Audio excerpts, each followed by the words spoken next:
So, Renato, is the judge's dismissal of 6 of the charges against Trump in Georgia a huge win for him and his co-defendants? It's complicated. I'm Renato Mariotti. I'm a former federal prosecutor, a practicing lawyer, and a legal analyst. And I'm Asha Rangappa. I teach national security law at Yale University. I'm a former FBI special agent, and I'm a legal contributor for ABC News.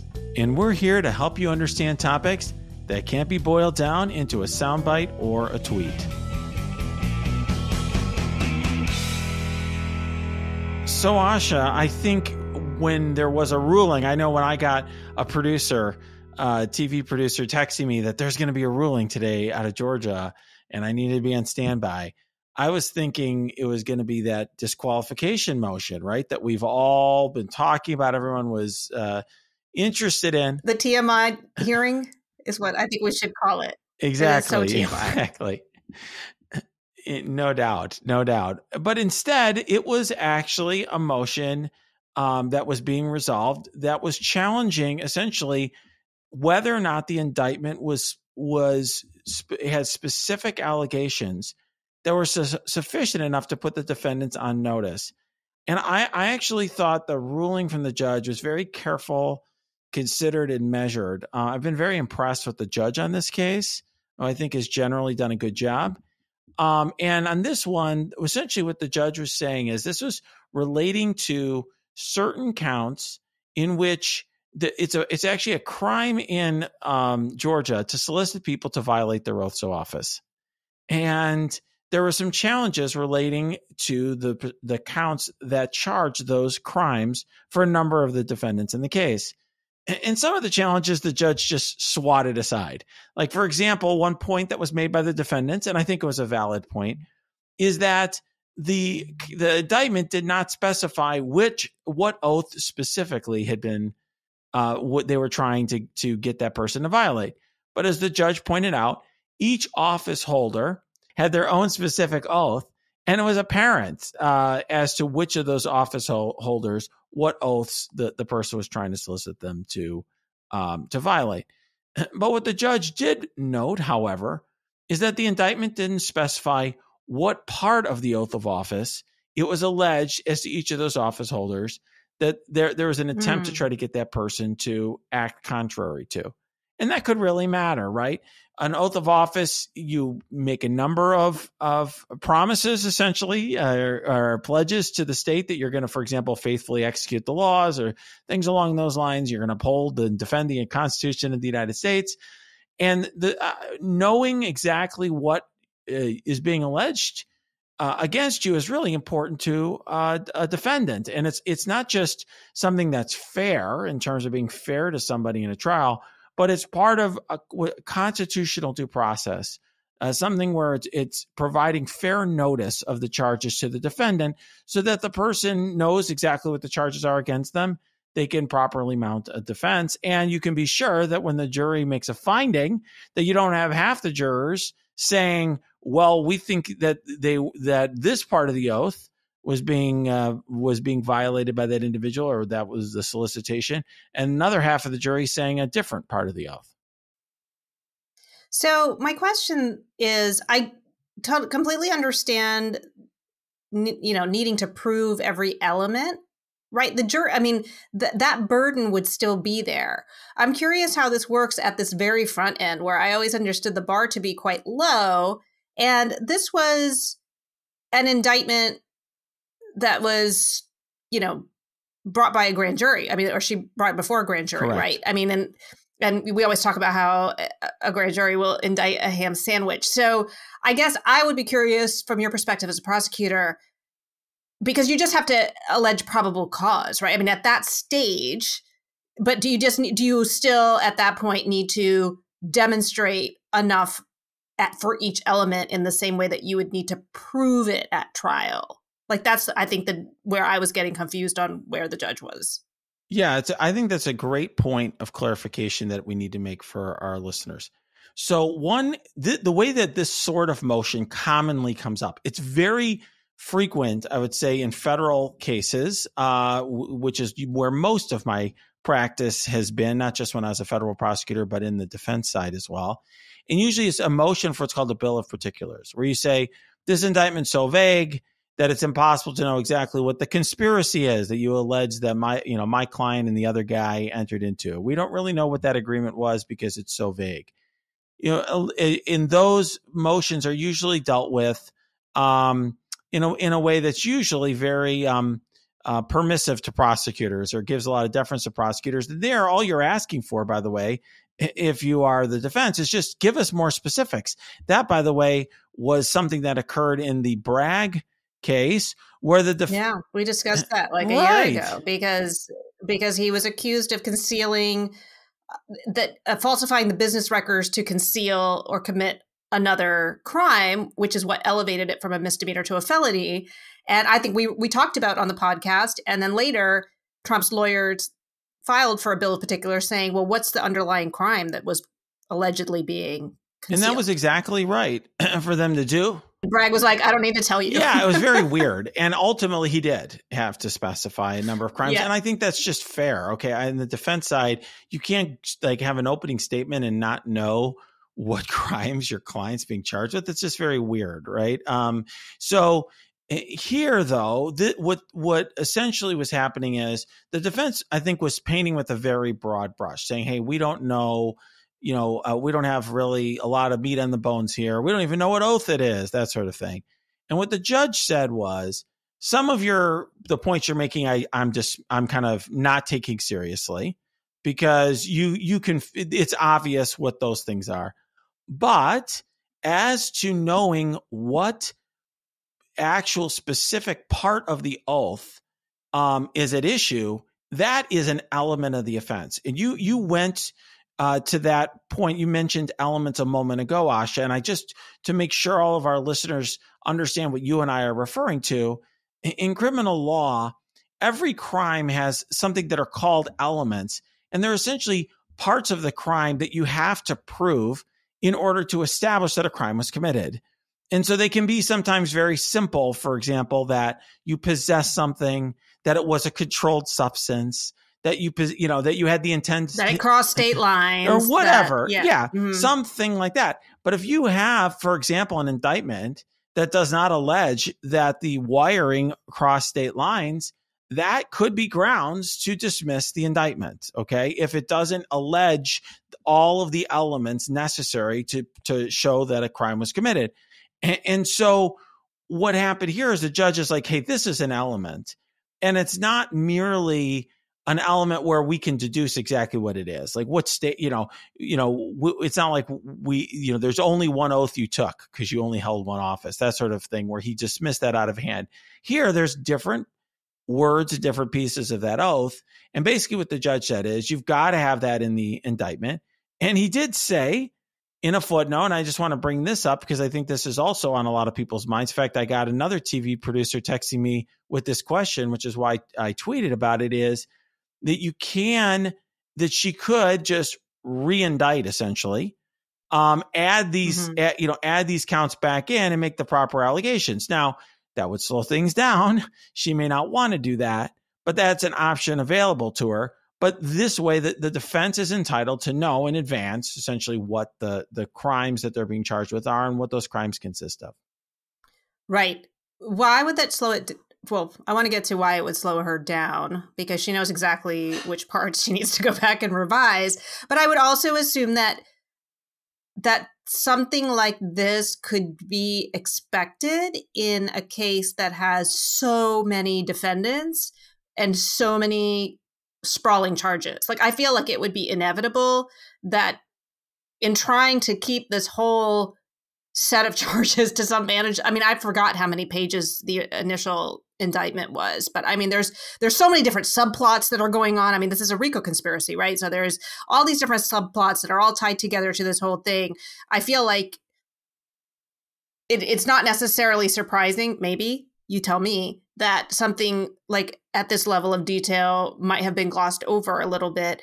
And in any case, why would it slow her down that much if she Because presumably she can go and say, okay, for defendant X, like go to that part and make clear, he took an oath to blankety blank blank. And then they're like add another paragraph in doing XYZ, which she's probably already laid out, that violated this oath. Or this was an attempt to induce him to violate this oath, this part of the oath.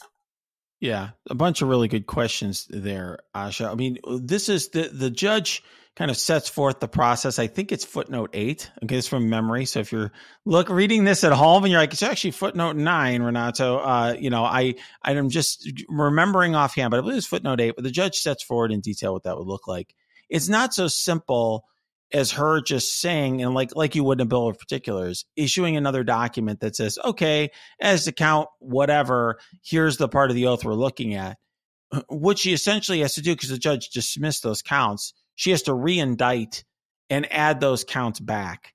And I'm not a Georgia lawyer. Like she has to convene another grand jury. Like she has to go through the whole process. Yeah, she has to go through the process again. Now that's not like super hard. I mean, I'm sure there's a grand jury sitting. She could present everything to that grand jury. She could get that done. But then the defendants generally have rights. That's what I was about to say. I'm not a Georgia lawyer. I'm a California and Illinois lawyer. So I'm not licensed in Georgia. I don't know the rules in state court there, but there's generally constitutionally a process that you have to have. There's an arraignment and there's a certain amount of time that you have. Maybe they could bring another motion, right, as to those counts. Who knows? So it will just create some process for the defense. Now, I've had some people commenting when I tweeted about this, well, this is probably going to happen after the election anyway, so who cares? Maybe, well, the defense cares, because if you're on the defense side, you probably want this trial never to occur. You want it to be so far into the future that it doesn't really happen. Maybe Fonnie Willis gets, goes in a different direction. Maybe Trump becomes president. Who knows? So the further you can push this out, the better. Generally, if you're on the defense, that's like a very common tactic. And so I think the defense cares, and I think Fonnie Willis wants to move it forward. The issue for her is this, though, Asha. When you're a prosecutor, you typically have to be careful about indictments that just have one count for a person. Because sometimes a juror can get hung up on one word or one sentence and be like, I think he did it as to the other 9 counts, but this one, I have a problem with this word, or I don't think they showed this or that. And as to at least one key defendant, Mark Meadows, she now only has 1 count. So Mark Meadows, I think, is only charged with RICO right now because these other counts were dismissed. And so that's an issue for her potentially, because RICO's a bear to prove. It can be challenging and complicated. And you could imagine a circumstance in which, let's say, jurors hang as to Meadows on RICO, and then he can get off scot-free. Yeah. I would also, what about with Trump? I mean, even with those 6 counts gone, he's left with what? Didn't he start with 34 or 21? There's still a lot. He's got a lot of counts. And, you got to the one thing that you said, and I think it's an interesting point, is how could they have not caught this earlier? I'd say it is a bit of a head scratcher. Now, I did, have indictments that I brought that at the time I thought were high profile. Were not nearly as high profile as a case like this against the president of the United States. Okay. But we're a big deal in my little world. And we had all these people under the sun, maybe 20, 30 people review one indictment I had. There was a typo in the indictment. I had to, at trial, say, hey, these 2 words got transposed. That wasn't a big deal. In fact, I didn't even correct that clerical error until the trial itself, when we noticed that clerical error. But it does happen. But I have to say, this indictment does not read like 30 people read it.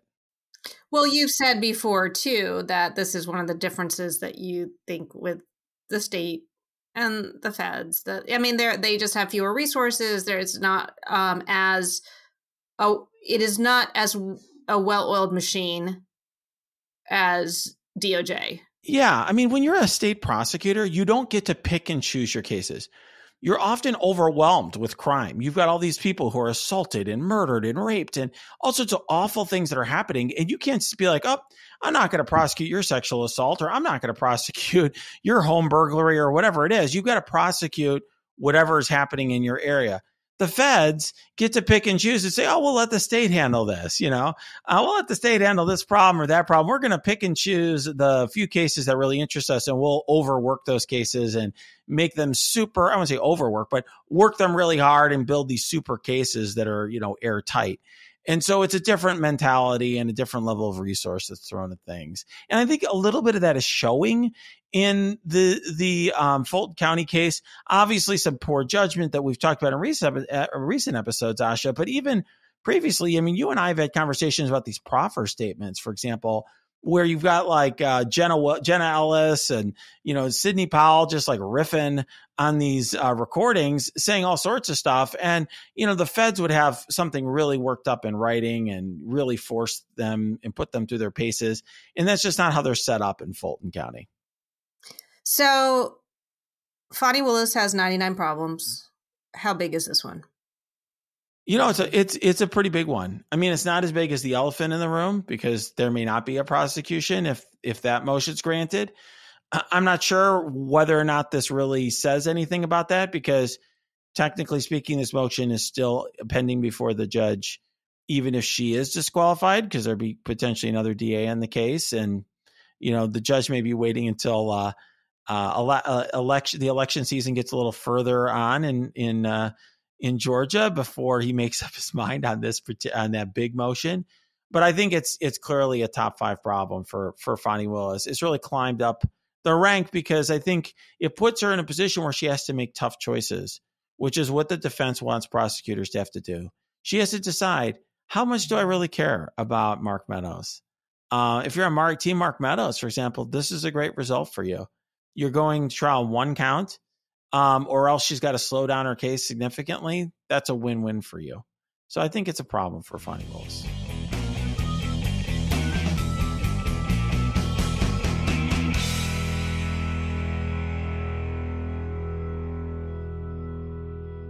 All right, Asha. So let's talk briefly. We're going to do an extra segment. It's like bonus segment time. Okay. Extra short segment because I don't think that we could get through this episode without talking about Robert Hur. Right.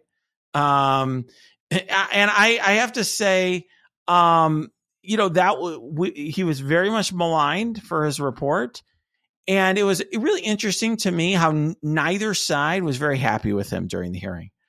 The Democrats understandably were unhappy with her because when the transcripts came out of the interview of Biden, it sure looked like his take, his judgment, his spin, whatever you want to call it, his characterization of Biden's memory and demeanor and so on was maybe not entirely fair or accurate. I think that was the charge being brought from Democrats.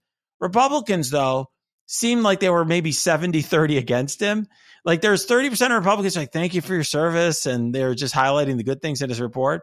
But there was about 60-70% of Republicans who are like, you're part of the problem with DOJ letting him off the hook when Hillary, you're letting people like him and Hillary Clinton off the hook while Donald Trump is indicted, that sort of thing. So Hur was kind of getting it from multiple sides. And I think for him, that's probably where he wanted to be. Yeah, I think maybe we should just zoom back because at this point we've had so many special counsels and talk about, where this falls on the spectrum of what we've seen, right? I mean, the special counsels are supposed to have a buffer of independence from the attorney general. And at the end of the day, they write out their conclusions, including justifications for their declinations to prosecute. That goes to the attorney general. The attorney general can decide whether or not to make that public. And I feel like with Bob Mueller, he took that really, like he was very much by the book, like completely just did his stuff. There was no effort to put it out into the public sphere. By the way, I think the Mueller report is another good reference here for our earlier segment that Mueller in the obstruction of justice piece, like lays out the elements of obstruction for each potential count that he investigated and laid out the evidence there, but still never came to any conclusions, no editorializing. The way that the Hur and even the Durham special counsel stuff had unfolded to me just is seems weird and kind of feels like there just needs to be reform all around. Yeah, I have to say, Robert Mueller is very maligned right now. I don't think anybody liked Robert Mueller either. And in that one, probably the left more than the right was upset with Robert Mueller. I think most of our listeners are going to write nasty comments based on what I'm about to say. But I view him as the gold standard to me. Yeah. Okay. I agree. Because, and I'm throwing everyone, Jack Smith, everyone in the group, because I felt like Robert Mueller was so professional and restrained and careful and thoughtful and deliberative. And I think that's what I want my prosecutors to be like. I think, yes, was I a hard driving prosecutor? Yes, I'm a very aggressive lawyer. I'm super aggressive on the defense side too. But I think there's an element of especially when the case is important, you want to have a prosecutor who exercises really good judgment. And I think that's important. And he did. And, I could not imagine Robert Mueller writing this stuff about Biden's memory. Robert Mueller was somebody who deliberately did not take shots against the children, for example, of Donald Trump, even though he could have. And when Bill Barr was essentially mischaracterizing and misleading people, lying. Okay, there you go. There you go. I actually think, by the way, when I say those words, because people call me out for that all the time, I actually think it's worse because that Barr did what I said. And here's why. In my opinion, Barr said things that were technically accurate, but were highly misleading. And that's even worse because it shows that he knew what he was doing was fraudulent in a way. He would, put ellipses and all this BS to take out the keywords to try to mislead people about what was said. That's sort of my view on Robert Mueller. But in any event, okay, my view is that he lied. Fair enough. But in any event, Robert Mueller wrote this private communications, and he just was not willing to go there and have a big war with the attorney general. Mm-hmm. And, that level of restraint we did not see from Robert Hur, who put himself out there a number of times. I mean, Republicans were frustrated with the guy, but, he said, for example, I don't exonerate. I do not exonerate, the president and that sort of thing. And it's like, that's not your role, man. Your role is to determine whether or not, you could indict him, whether there's sufficient evidence to indict him. Now, when Robert Mueller used that term exonerate, he said that because he was trying to be overly fair because he had the evidence to indict Trump, but he basically was saying, I'm not going to say one way or the other whether I do have the evidence or not because it's not fair to him. Yeah, he said he got as close as he could. He said, if I conclude, if I could conclude that the president did not obstruct justice, I would say so. Right. That's what he said. That's very careful. Like if I knew he didn't do it, I would totally say it. But he said at one point, I don't, he basically clarified he's not exonerating Trump. But I'm saying when he said it in that context, it was different than when Hur said it in this context. Hur is basically did not have anywhere close to enough evidence to charge Biden. Did this whole thing about how Biden's a grandpa who will be sympathetic and bad memory and all this stuff, which was not really necessary to get from point A to point B because I don't think he had the evidence to charge, in any event. And then he's like, oh yeah, by the way, I'm not exonerating him. Well, what does that even mean? What is it? Yeah, Mueller was saying that he didn't, I don't even remember him using the word exonerate, but what he was doing was trying to explain why he was not recommending charges. Correct. And it was going all down this, very legally and policy oriented approach based on DOJ policy and fairness and, not wanting to cast a cloud of suspicion over somebody when they can't clear their name if they're not formally accused, blah, blah, blah. It totally went over everyone's head. Donald Trump used that to tweet that he was totally exonerated. Right.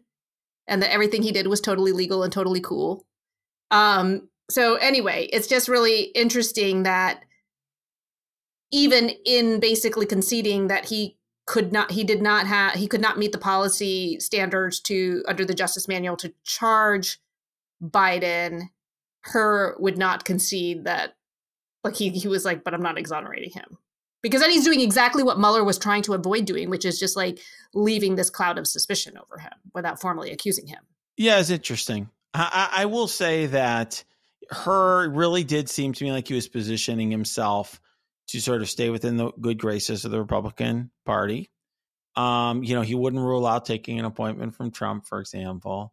He was very careful about what he said regarding Trump. So I think that so he's hoping for a judgeship is what you're saying. Or an appointment or whatever, something along those lines. I don't know, potentially, or he's not ruling it out. Let's put it that way. He doesn't want to rule that out for himself. But I will say this. I think a lot of the vitriol was a little over the top with him. Like, for example, there was this whole thing going on where it's like he resigned from the DOJ, and there was a report that he was being prepped by Republican operatives. And I will say if they prepped him, they didn't do a very good job. Okay. He is not prepped very well. One of the supposed operatives denied it publicly, Sarah Isger. I don't know who's telling the truth there or not. Okay. But he wasn't prepped very well if he was. And I think he, on balance, actually had some helpful testimony for the Democrats. What do you think he did poorly? So I think one thing that he did a very bad job of doing is explaining why he made the decisions to characterize certain things that he did regarding Biden. Like he should have been prepared and had a line for why he did that.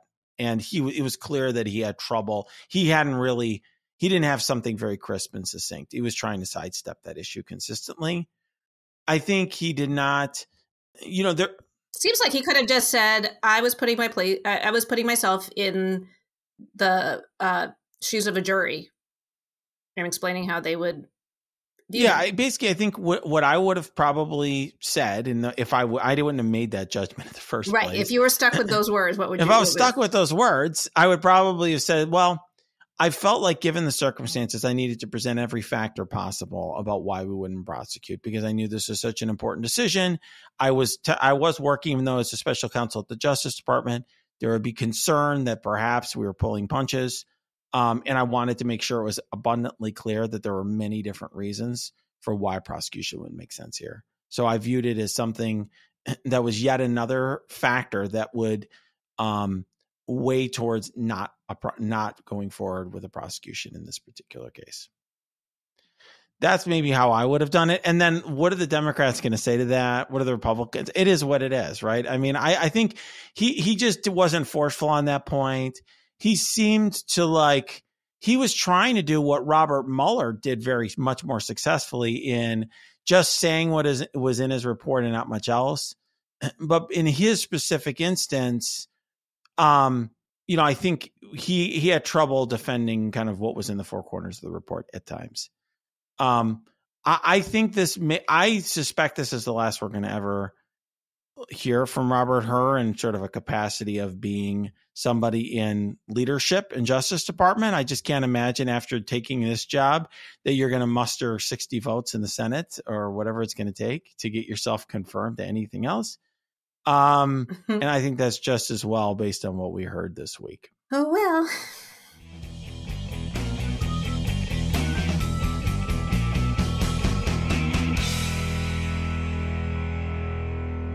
So, Asha, now let's talk about something that happened this week that I actually think is more interesting than a lot of people give it credit for. And this was Donald Trump filing essentially a notice that he is going to be asserting an advice-of-counsel defense, in which he says, essentially in the opening paragraph, that he's not invoking an advice-of-counsel defense. This led to a lot of guffaws from the peanut gallery, but it's actually a flavor of a tactic that's very popular amongst criminal defendants. And the reason why is because the advice of counsel defense is often alluded to, but rarely actually asserted. And what an advice of counsel defense is when you, for example, or say, I did X, whatever I'm charged with doing, because my lawyer told me to do it. And so I was just following the advice of my lawyer. That's amazing. First of all, it's really hard to find lawyers who tell you to commit crimes. Okay, that's problem one. Occasionally you find those people like maybe Rudy Giuliani or somebody like that might be out there. But then the second part is you have to get some evidence of that. Like that person actually has to take the witness stand and testify that they advise you to commit crimes. Even harder to find a lawyer who's willing to do that. And then third, you waive attorney-client privilege over all your communications with that person. And typically that lawyer is not your best friend at that point. And so uses all of the bad things that you told them, against you and testifies and shoves it up your butt as a witness for the prosecution. So typically those defenses don't go very far. So just so I understand, who's the lawyer here? He's claiming that Michael Cohen told it? Like, is that the theory here? Michael Cohen is lying, liar, liar, pants on fire. He was the one who told me that this was totally legal, totally cool, and told me that I could give him a check for that he could give a check for $130,000 and then I could pay it back this way. As I read the notice, okay, it was a little bit more vague than that. I think basically the idea is there's lawyers all over the place here. Michael Cohen was a lawyer. There are lawyers at the Trump Organization. These records are vetted by lawyers, and there's a lawyer engaged in this transaction. There's not really, though. I mean, let's stop. If he was really going to go down this road, it would be Michael Cohen. I think that's right. If he was going to actually assert advice of counsel, which he's not actually doing. But what a proximity of counsel, let me call it that. In other words, there are lawyers swirling around. That happens a lot, like that Sam Bankman-Fried guy, which we talked about early on in the podcast. He ended up getting convicted of a lot of crimes. He did this where it's like, well, we had a general counsel, used to be a lawyer at a big fancy New York firm. He's around here. The government had to give him immunity and wheel him onto the witness stand to say, I didn't tell this guy to defraud anybody. I would never suggest that. But I think that's frequently alluded to. And I think the idea is you can potentially convince one juror that, hey, this guy's a businessman. He's very busy. And there's some lawyers around. He assumed they were taking care of it. And that's usually kind of how the argument goes. Something along those lines. You're not convinced, Asha. Well, I'm not really understanding what you're saying about. So he was trying to assert it, but not really assert it. Basically, what he was trying to do, and this is like a lot of criminal law is like, like there's a lot of like shades of gray in it. Okay, it is like, in other words, it's sketchy. It's a little sketchy by its nature. Yeah. Okay, it's called criminal law. Okay, it's a little sketchy. So you're not saying that you're asserting an advice of counsel offense because you're not. But what you're doing is putting this notice out there is essentially a marker. What you're saying is you're laying down a marker on the defense side. You're saying, I'm going to argue all this stuff. And I'm going to put in all this evidence and ask all these questions about these lawyers being around that are really arguably irrelevant from the government's perspective. But from the defense perspective, we think this is super important because it goes to Donald Trump's state of mind. And his state of mind was, I've got all these lawyers at the Trump Organization, and I hire all these lawyers, and Michael Cohen's a lawyer. There were just there were lawyers hanging around, and I just had the vague, there was an air of legality that was insinuated in what I was doing. I assume they were looking at it. I assume they thought it was great, because otherwise they would have told me. Because I'm very busy. I was running for president, and I'm a billionaire, and I own all these businesses, and I'm flying around in the Trump copter, and whatever I'm doing, hosting TV shows. And so I assume they would have like picked up the phone and gave me a call if we were doing something super criminal. Okay. That's essentially how the argument goes. It does. But so again, I'm just getting back to like, then isn't it really easy for the prosecution to like put anyone from Trump.org on the stand and be like, how many lawyers were there? There was one. It was Michael Cohen.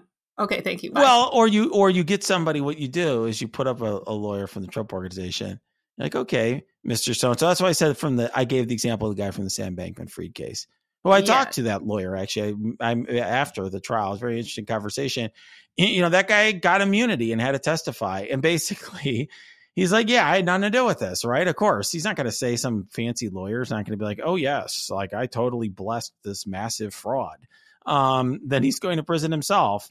When I was a prosecutor, I did have a case, a bankruptcy fraud case where a guy claimed that a lawyer at a prominent law firm had advised him to do this. And so I called up that lawyer before the trial when I was the federal prosecutor in the case with an FBI agent on the line. And I said, this is Renato Mariotti. I'm an assistant United States attorney, and I have, FBI agent so-and-so with me. And I'm calling you because your former client so-and-so says that you advised him to commit bankruptcy fraud. Is that true? And he's like, absolutely not. I'm like, good, because I'm going to issue a subpoena to you, and you're going to come and you're going to say that in court. And so it's like, that's what you do, right? When you're the feds or, yeah.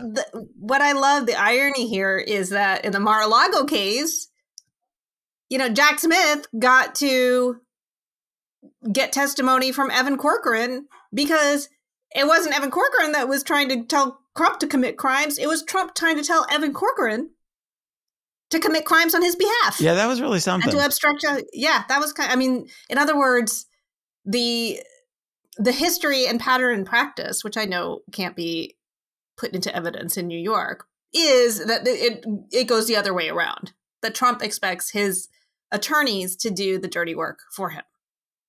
That's right. I will just say this, by the way, so that all of our listeners, it's so crystal clear to them. If you commit crimes in 10 different jurisdictions, every one of those trials stands alone, and you only have the evidence of that one crime. The other bad acts, so to speak, quote unquote, that's the term used in the rules of evidence, usually not put in front of the jury. And that can make prosecution very difficult. That was a big issue in the Cosby case, for example. It's like they had to choose which one to charge. There's a lot of dozens of other women out there who are alleging that they were sexually assaulted. And that's really relevant because there's a certain probability of is everyone making it up, but you can't introduce all of this stuff that isn't charged. And so for Trump, it stands or falls on what goes on in that case. And a trial can really be a bubble, which is why Trump's lawyers were doing this. And so I think of all the stuff Trump's lawyers are doing in different cases, this struck me as just very plain vanilla, right from a white collar lawyer's handbook. You go to any big law firm and hire a white collar lawyer, and they would consider doing something just like this.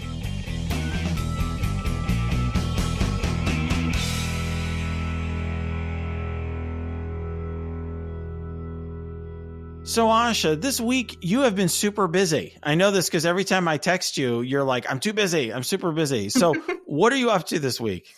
Well, it's technically spring break at Yale, but for me, this is sort of the peak time of year because as a part of my administrative responsibilities at the Yale Jackson School, I oversee the admissions for the graduate program. And this is a time of year, I know, and basically anyone who's applied probably for any program or for, if they have a kid who's applying to college, basically all people involved in admissions are tearing their hair out right now. Okay, so what takes so much time with admissions? What's the time-consuming part of it? I think there are a lot of stages that take a lot of time. Obviously, the reading of the admissions files, particularly when you're doing it for a very selective program. I was a dean of admissions for Yale Law School for 12 years. I read north of 3,000 applications a year. I read them all myself. I don't have that many in the program that I oversee now, but so that part takes a long time. And then the committee, and selecting and all of that kind of stuff. It's not what it was portrayed on Legally Blonde, but it's sort of like that.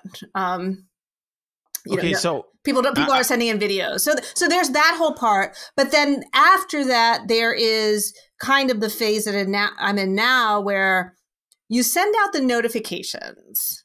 And this is a piece that requires a lot of attention and precision and double and triple verification, because obviously you don't want there to be a mistake. And, there are all these nightmare scenarios that or stories out there of things that have gone wrong in other places, and you don't want to be that person.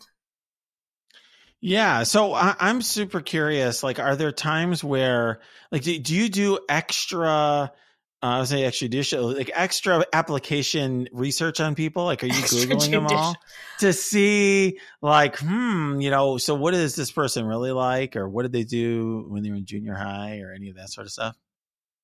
Not really, not unless they like put something out there that like if they're like, I write this, blog or whatever, then I mean, and I'm like, okay, let me go check it out. There was actually, when I was doing law school admissions, there was a woman who applied who kept bragging about her blog. And then I went and I looked at the blog, and her most recent post was like a post where she was like rating guys or something. I don't know. That's fine for her to do. It just seemed like a kind of inappropriate thing to like be putting in your law school application if that's what like the most proud thing, that proud accomplishment for you. So like in that case, because she kept mentioning it, I went and looked at it. Sometimes if I do have my former FBI hat on. So if there are things that look red flaggy to me, I might. Red flaggy? Is that an adjective? Yeah, okay. red flaggy. Okay. I might check something out, and it's pretty rare. But sometimes if so it could be a cryptic comment made by a recommender. I might follow up on that with the recommender. It could be something that just doesn't sound right or fit right, and I might go look up, whatever the company that they said they work for. Like, I don't know, something like that. But I'm generally not. I mean, there's just too much volume to, try to go like investigate every applicant. I think people are generally forthright and honest. But in law school admissions, I did bust a few people for lying on their application. Really? Mm-hmm. Well, about what? Usually disciplinary action that happened with them, or some kind of criminal, issue that had come up that they want to gloss over. My advice is just to, it's sort of, I always took the FBI approach with me that, if you're honest, then there's a lot of stuff that's forgivable. Like something that you think is actually really, really terrible.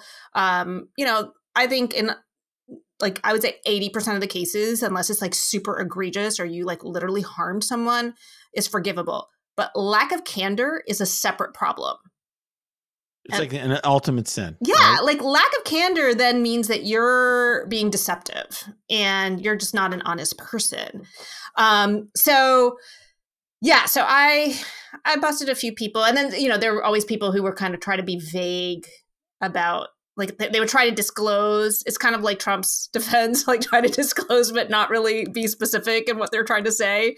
Like, I was stopped at the border for having a substance, and it would be like one sentence, and you're like, okay, you need to explain that in greater detail.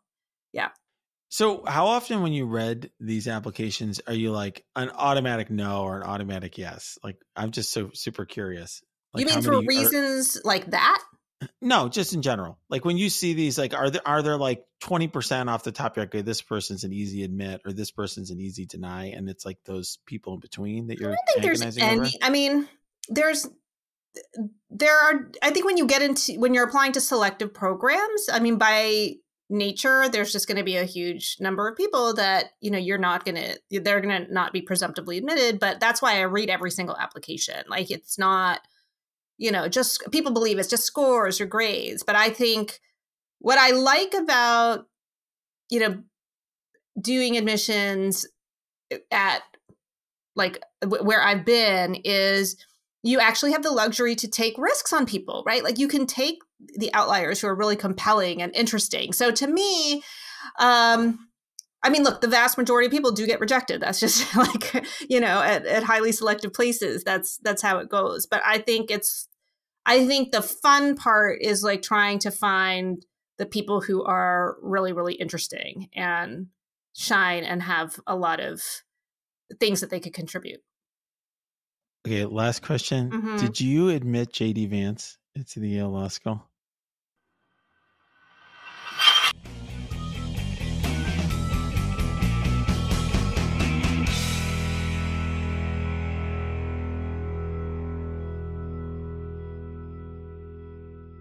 MSW Media.